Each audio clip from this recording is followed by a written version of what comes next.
Graça e paz, meus irmãos. Sou o pastor Evaldo, da Igreja Presbiteriana de Monte Alto. Hoje, uma terça-feira, dia em que fazemos as reuniões dos nossos pequenos grupos. Como estamos aqui nesse período de pandemia, ainda a Prefeitura de Arraial não liberou o início dos trabalhos nas igrejas, não podemos desafiar as autoridades constituídas. Devemos obediência como manda a Bíblia. Então, vamos fazer o nosso estudo através desse meio eletrônico. Vocês vão receber o vídeo e acompanhem. Lembre sempre, chame sua família, reúna todos, façam orações, cantem louvores ao Senhor, porque Ele é digno. E aí, vamos começar o nosso estudo. O nosso estudo, queridos, sempre voltado no último texto que nós lemos. Então, foi o texto que está lá em João 7, dos versículos de 37 a 39. Enquanto você vai pegando a sua Bíblia, vai abrindo a sua Bíblia, vai reunindo a sua família, oremos ao Senhor. Bendito Deus, te agradecemos por estarmos aqui reunidos no teu santo nome, Senhor, para buscar a tua face, para nos aproximarmos mais e mais de ti. Te pedimos, Senhor, que traga as nossas mentes e os nossos corações cativos a ti, Senhor. Nos coloque, Senhor, completamente abertos à Tua palavra, abertos à ação do Teu Santo Espírito. Nos ensine, nos edifique, nos conduza segundo o Teu querer e a Tua santa vontade. É o que te pedimos e te agradecemos, no nome santo de Jesus. Amém e amém. Queridos, vamos passar agora, então, para o estudo. Eu vou abrir aqui na tela o texto que nós vamos trabalhar, que nós vamos expor, que nós vamos estudar da palavra de Deus. Já estou pequeno aqui no cantinho da sua tela e vamos ler o texto bíblico. O texto diz assim, João 7, de 37 a 39. No último dia, o grande dia da festa, levantou-se Jesus e exclamou: se alguém tem sede, venha a mim e beba. Quem crer em mim, como diz a Escritura, do seu interior fluirão rios de água viva. Isto ele disse com respeito ao Espírito que haviam de receber os que nele crescem, pois o Espírito até aquele momento não fora dado, porque Jesus não havia sido ainda glorificado. Amém. Vamos passar então para o nosso estudo. Vamos analisar, destrinchar o que a palavra de Deus quer nos dizer. Queridos, vamos ver primeiro o nosso versículo 37. Quando a gente para ler o texto bíblico, a primeira coisa que a gente deve fazer é se colocar no tempo em que foi escrito.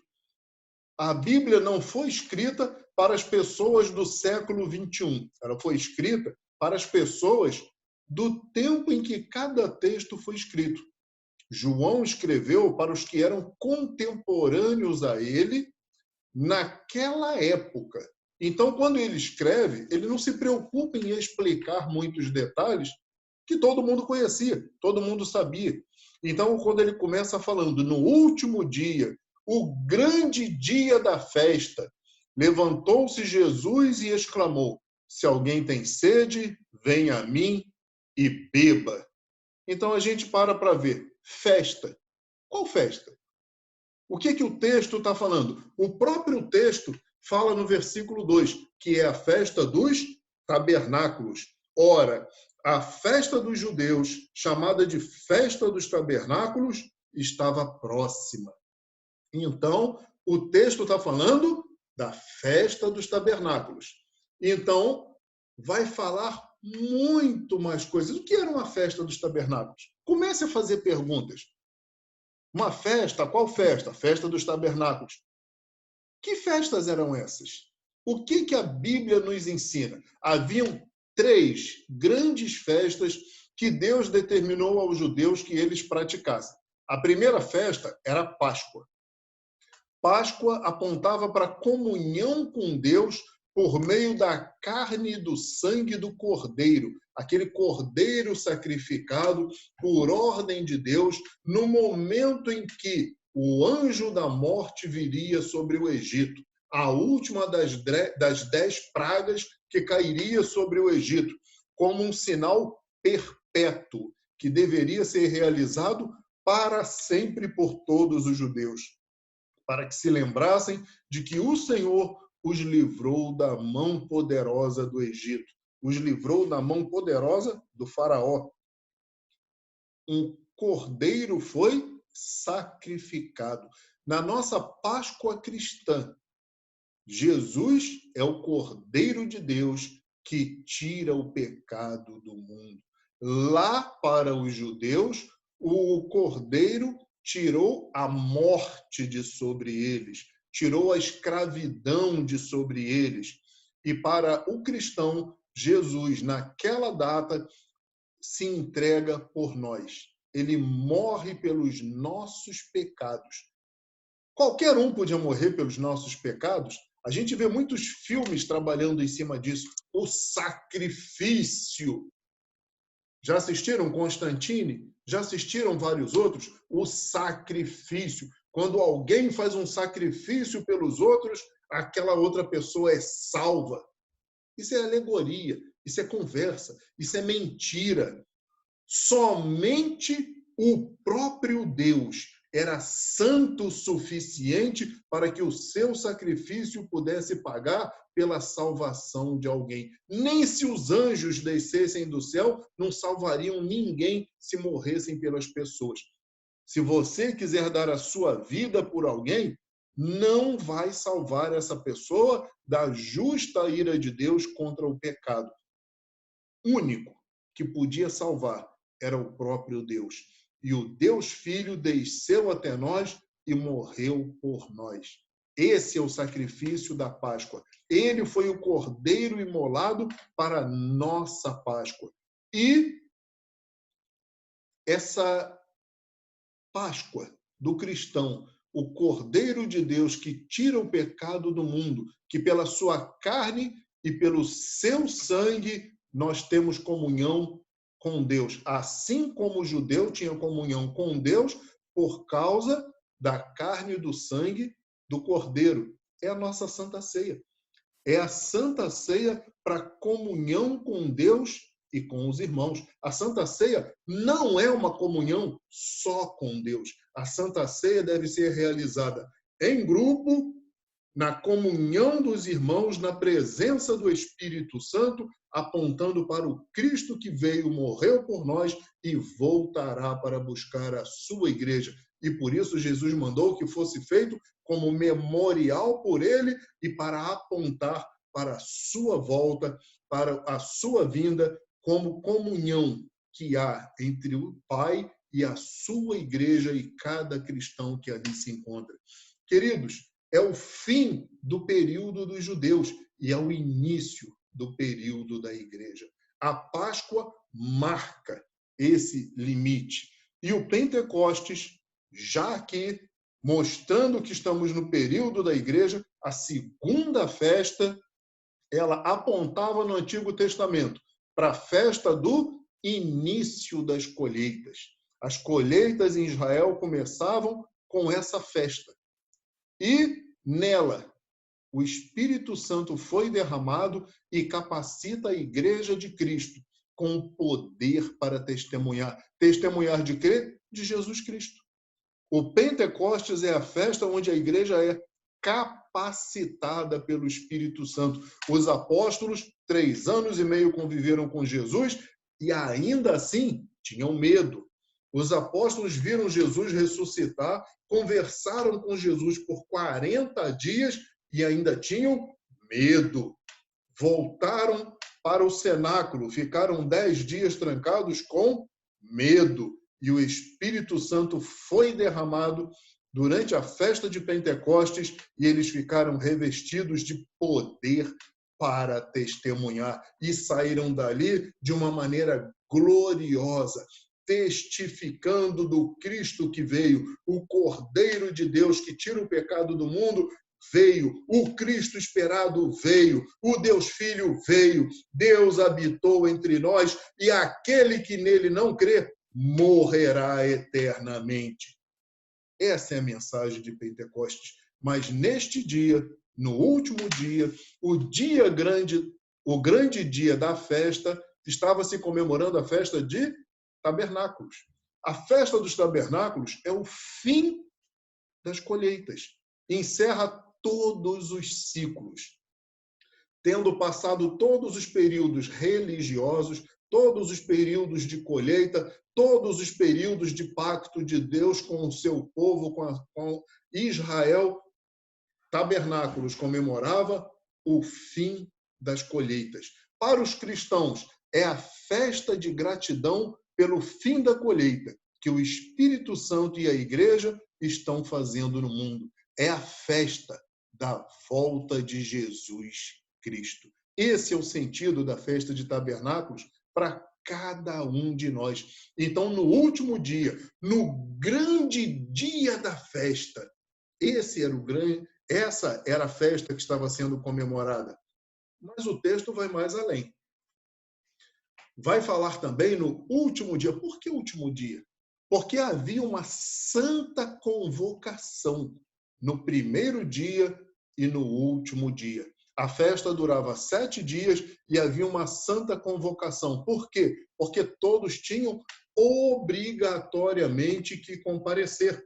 Todos tinham que ir perante o Senhor nas suas festas, inclusive na grande festa que era realizada, a festa de tabernáculos. A festa dos tabernáculos exigia no primeiro dia e no último dia. Tanto é que, se você ler todo o capítulo 7, você vai ver que os discípulos estavam conversando com Jesus que está chegando a festa. Nós precisamos estar presentes. Por quê? Porque era a primeira santa convocação. Eles tinham que estar presentes. Jesus disse: ainda não é chegado o meu tempo, vão vocês. E eles foram. Eles tinham que estar presentes. Jesus, no entanto, não foi.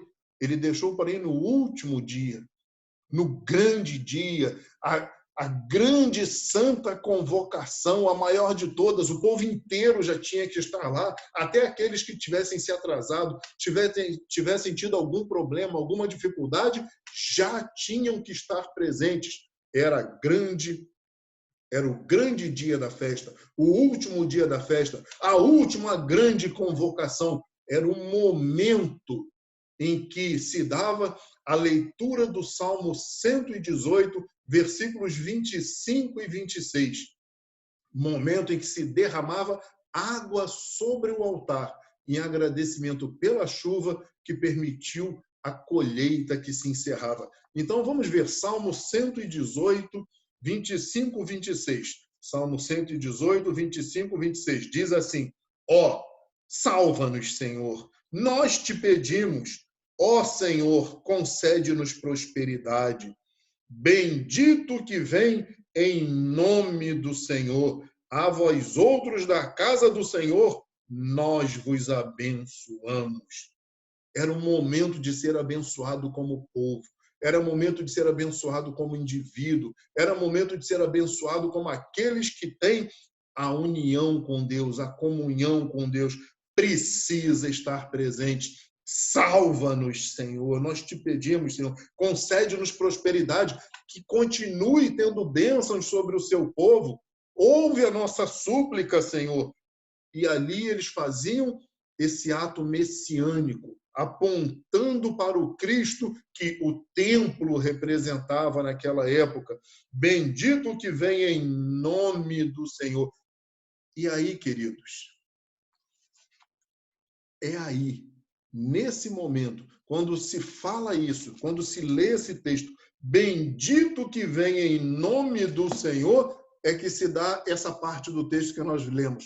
Levantou-se Jesus e exclamou: se alguém tem sede, venha a mim e beba. Jesus interrompeu a cerimônia. Jesus interrompeu a cerimônia no momento em que o salmo foi lido. Bendito que vem em nome do Senhor. Jesus, na prática, bateu no peito. Foi nesse momento que ele declarou: eu sou o Cristo. Eu sou o Deus esperado. Eu sou a fonte de água viva. Se você quer ter o Santo Espírito de Deus, venha a mim e beba.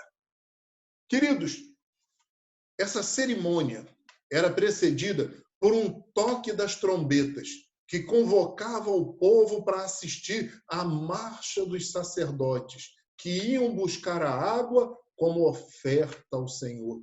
Assim, todos na terra também serão convocados pelo soar das trombetas, para ver os anjos reunirem os salvos do Senhor. Leia Mateus 24, 31. Coincidência? Não, queridos, não existem coincidências na Bíblia. O cerimonial para anunciar o que está escrito em Salmos 118, bendito que vem em nome do Senhor, apontando, o Senhor virá, estamos na festa dos tabernáculos. A volta de Jesus é a festa dos tabernáculos, é o momento em que os anjos tocarão as trombetas, informando a chegada de Jesus Cristo. E diz a Bíblia que todo olho o verá, todos verão quem ele é. E nisso verão os anjos reunindo os salvos, os eleitos, os escolhidos, aqueles que se mantiveram fiéis ao Senhor. Como diz o próprio texto lá em Mateus, o amor se esfriará de quase todos. Vivemos tempos em que o amor tem se esfriado. Vivemos tempos em que as pessoas não têm interesse em assistir estudos sobre a palavra de Deus, que as pessoas não têm interesse em ouvir a pregação da palavra de Deus, as pessoas não têm interesse pela oração, as pessoas não têm interesse por Deus, porque o amor se esfriou de quase todos. Mas quando soar a trombeta, todo olho o verá, e somente aqueles que se mantiveram fiéis ao Senhor, que se mantiveram em amor verdadeiro ao Senhor, com fé verdadeira no Senhor, serão reunidos pelos anjos para se encontrarem com Ele nas alturas, nos céus. Isso vale a pena, querido. Isso vale a pena, porque é o que nós vamos analisar agora. O versículo 38, porque quem crer em mim, como diz a Escritura, do seu interior fluirão rios de água viva. Não é pouca coisa, queridos. Crer em mim, como diz a Escritura. Queridos, a fé que salva é a fé em Jesus Cristo como Deus sobre as nossas vidas. Para pensar. Se você for em qualquer falsa religião do mundo, eles vão exigir temor e tremor, reverência ao que está sendo feito ali. E é mera religiosidade. Não tem a presença de Deus, não tem o Espírito Santo de Deus, não tem o Cristo de Deus. Você crê em Jesus Cristo como Deus da sua vida? Vamos ver o que diz João 8:24. Por isso eu vos disse que morrereis nos vossos pecados, porque se não crerdes que eu sou, morrereis nos vossos pecados. Se não crerdes que eu sou, é o nome de Deus que o Senhor expôs a Moisés lá no livro do Êxodo.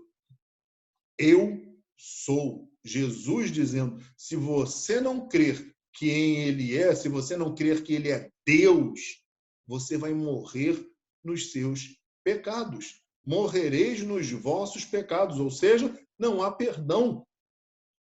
E mais, o texto fala mais.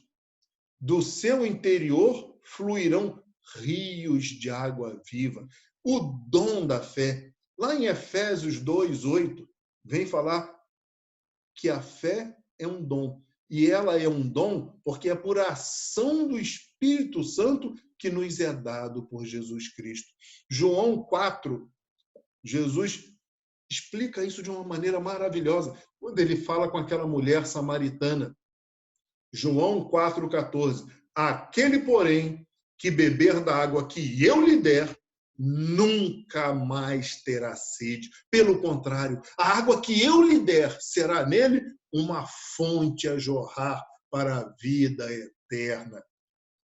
Não é algo que vai estar lá para te salvar, você já está salvo. Você está jorrando para outras pessoas. Essa é a sua vida cristã. O amor que você tem a Deus é daqueles que ainda sobra. Você é um dos poucos, você faz parte do remanescente fiel, de você jorra água viva para a vida eterna. Você leva a salvação para quantas pessoas, queridos? Que a sua boca seja aquela que diz a tantos: venha a Cristo e beba. Você não vai dizer vá a Cristo, venha a Cristo e beba. Você não é o Cristo, mas o Cristo habita em você. A palavra de Deus está em você, porque se você crer em Cristo, como diz a Escritura, como Senhor, Jesus não é o cara lá de cima. Jesus não é o meu amigão. Jesus não é esse monte de expressões chulas que são usadas para se dirigir ao Deus Altíssimo e Todo-Poderoso, diante de quem deve haver temor e tremor. Todo joelho se dobrará diante dele. Essa é a nossa postura, essa é a nossa realidade. Ele é Deus. Ele está acima de tudo e de todos. Toda a reverência seja dada a ele, todo louvor, toda honra, toda glória. Quebrante-se diante dele, humilhe-se diante dele. Aí ele te glorificará. Se você mesmo for se gloriar a si mesmo, está perdido. Porque Deus diminui aqueles que estão em soberba, mas ele exalta os humildes. Quebrante-se diante dele. Ouça a voz dele na sua vida. Mas o texto continua. O versículo 39. Isto ele disse com respeito ao Espírito que haviam de receber os que nele crescem, pois o Espírito até aquele momento não fora dado, porque Jesus não havia sido ainda glorificado. O Espírito que haviam de receber os que nele crescem. Amados, o plano de salvação da Trindade, do Pai, do Filho e do Espírito Santo, diz que ninguém vem ao Pai senão através do Filho, e que só tem o Espírito Santo quem crê em Jesus Cristo. Aonde diz isso? A própria Bíblia. João 14:6. Respondeu-lhe Jesus: eu sou o caminho e a verdade e a vida. Ninguém vem ao Pai senão por mim. Perceberam? João 14:6 dizendo: eu sou. Ele já está dizendo que é Deus. Eu sou Deus. Eu sou o caminho. Eu sou a verdade. Eu sou a vida. Só se chega a Deus através dele. Por quê? Porque Jesus é a fonte da água viva. O Espírito que haviam de receber. Esse é o Espírito Santo. É o Espírito de todo aquele que está em Cristo Jesus, mas que só foi derramado depois. Como eu disse, a gente lê o texto dentro de todo o seu contexto. No momento em que esse texto os fatos estavam ocorrendo, Jesus ainda estava vivo. Isso foi antes da Páscoa. Isso foi antes de Jesus morrer, foi antes dele ressuscitar. Então, somente depois, durante a festa de Pentecostes, é que Jesus enviou o Espírito Santo sobre todo aquele que nele crê. Ué, não é sobre todo mundo? Não. O Espírito Santo foi derramado lá, não foi sobre todos, mas sobre todo aquele que nele crê. Observem, somente os discípulos receberam. Jerusalém estava lotada de pessoas. Jerusalém estava com milhares e milhares de pessoas de várias origens, de vários lugares. Todos eram judeus, mas somente os que criam em Jesus Cristo, somente os que nele crescem, podiam receber o Espírito Santo de Deus. Jesus é a fonte da água viva. Queridos, para encerrarmos esse nosso momento de estudo, observe o que era a festa dos tabernáculos. A festa dos tabernáculos apontava para os 40 anos no deserto. Os 40 anos que o povo, ao sair do Egito, lembrando lá da Páscoa, eles saíram do Egito e não tiveram fé. Não confiaram em Deus. Não creram que Deus fosse poderoso, capaz, suficiente para poder cuidar deles e enfrentar os poderosos povos que estavam naquela terra. Eles tiveram medo. E o medo é a negação da fé. Como eles não confiaram em Deus, peregrinaram por 40 anos no deserto, vivendo em tendas, tendas improvisadas, porque não ficaram parados em um lugar por 40 anos, mas peregrinavam, rodavam por 40 anos para lembrar do seu pecado, para lembrar da sua falta de fé, para lembrar de que tudo era transitório, tudo era passageiro, até que aquela geração que não creu passasse e eles pudessem entrar no deserto. Queridos, durante a festa dos tabernáculos, eles recitavam o Salmo 27:5, para que, pedindo que para serem recebidos e poderem habitar na tenda do Senhor, na casa do Senhor. Salmo 27:5, que diz assim: pois no dia da adversidade ele me ocultará no seu pavilhão, no recôndito do seu tabernáculo me acolherá, elevar-me-á sobre uma rocha. Quem é a rocha do Senhor? Quem é o rochedo firme da nossa salvação? Cristo Jesus. O tabernáculo aponta para o Cristo. E a tenda do Senhor, durante os 40 anos, era onde eles pediam para serem recebidos. A tenda do Senhor, que ao chegar em Israel se tornou a casa do Senhor, para onde eles peregrinavam todos os anos e onde deveriam fazer a festa dos tabernáculos. Para isso, eles peregrinavam de todos os lugares, para irem à casa do Senhor. E durante 7 dias, os 7 dias da festa deviam ficar em tendas improvisadas, para lembrarem que as suas casas e todos os seus bens eram apenas temporários. Percebem um grande erro? O judeu, todos os anos, tinha que se humilhar para lembrar que os seus bens no mundo, que as suas casas, tudo isso é temporário. E o que é que aconteceu com o cristianismo ocidental?